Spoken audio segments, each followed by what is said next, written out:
Niccolò Machiavelli once wrote, "Politics have no relation to morals." Now, at first glance, that statement sounds incredibly cynical, doesn't it? But when we apply it to the world of work, it reveals a fundamental truth that many of us eventually notice. Office politics is everywhere. It's in the massive multinational corporations. It's in the small, tight-knit startups. It even exists in nonprofits and organizations filled with genuinely competent and well-intentioned people. And when we first encounter it, we often reach the same conclusion: there must be something wrong with this place. This workplace is toxic. But the reality is almost always more complicated than that. Office politics doesn't appear because a company is inherently bad. It appears because any organization is a collection of people competing for influence within a system of limited opportunities. Let's think about the expectation most of us have when we start our careers. If I contribute to my team and help us succeed, then my progress should follow naturally. I should get recognition for my hard work. New opportunities should come my way. Promotions should be the logical next step. It's a simple equation. Good work equals career advancement. But at some point in our professional journey, many of us notice things that don't quite fit that simple equation. We see that important decisions are influenced by personal relationships. We notice that certain voices seem to carry more weight in meetings, regardless of the data presented. We observe that some people seem to be able to shape outcomes and guide the direction of projects, even when they aren't the ones doing the most visible, hands-on work. And suddenly, the workplace feels less like that simple, predictable system of effort and reward. It starts to feel like something much more complex, something murkier, and honestly, a bit unfair. That clear path we envisioned becomes cluttered with unseen obstacles and unwritten rules.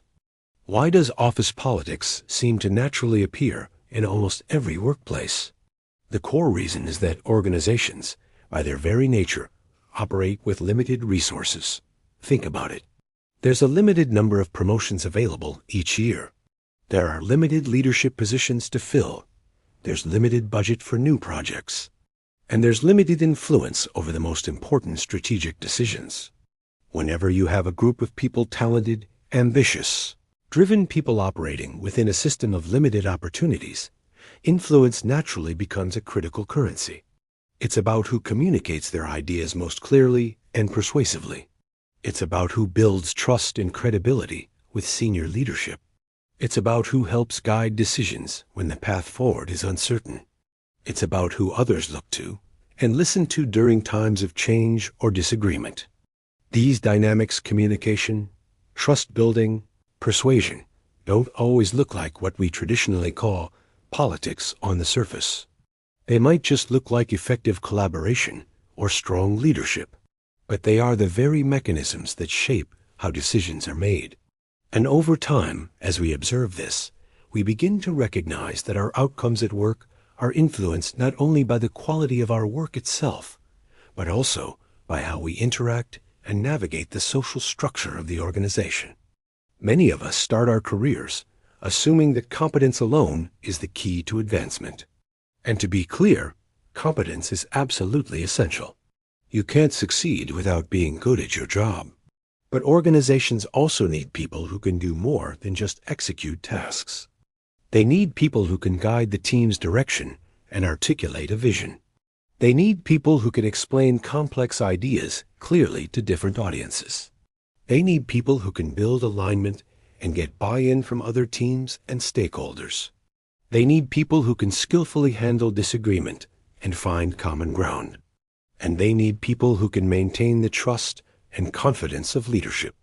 These abilities, communication, alignment, trust, are the building blocks of influence. And influence, by its very nature, affects decisions.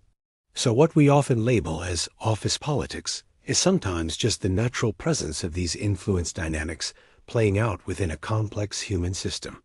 It's the invisible layer that operates alongside the formal org chart. So why does this all feel so frustrating?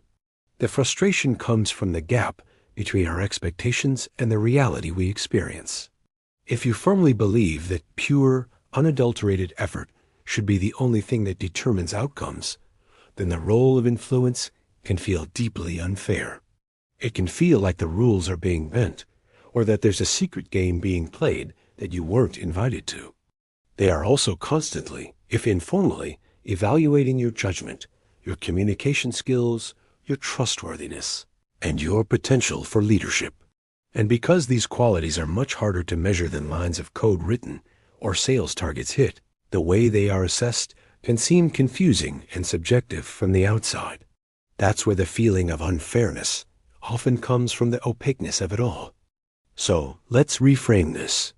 There's a different way to understand office politics. Recognizing its presence doesn't mean you have to accept or participate in manipulation, gossip, or dishonesty. That's the toxic side of politics, and it's something entirely different. Instead, a healthier approach is to simply understand and acknowledge that organizations are social systems that operate through relationships and influence. Your work absolutely matters. Your competence is your ticket to the game. But how you communicate that work is just as important. Your ideas are valuable, but how those ideas are received and understood by others is what gives them power. Decisions in any group of people are rarely made by effort alone. They are made through the dynamic interaction between individuals. So if you've ever found yourself wondering why office politics seems to pop up even in good companies with good people, it might not be a sign that the workplace is broken.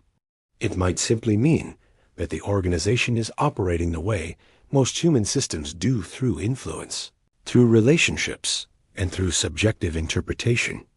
Understanding this reality doesn't require you to become cynical or to start playing political games, but it does allow you to see the workplace more clearly. And clarity is a powerful tool.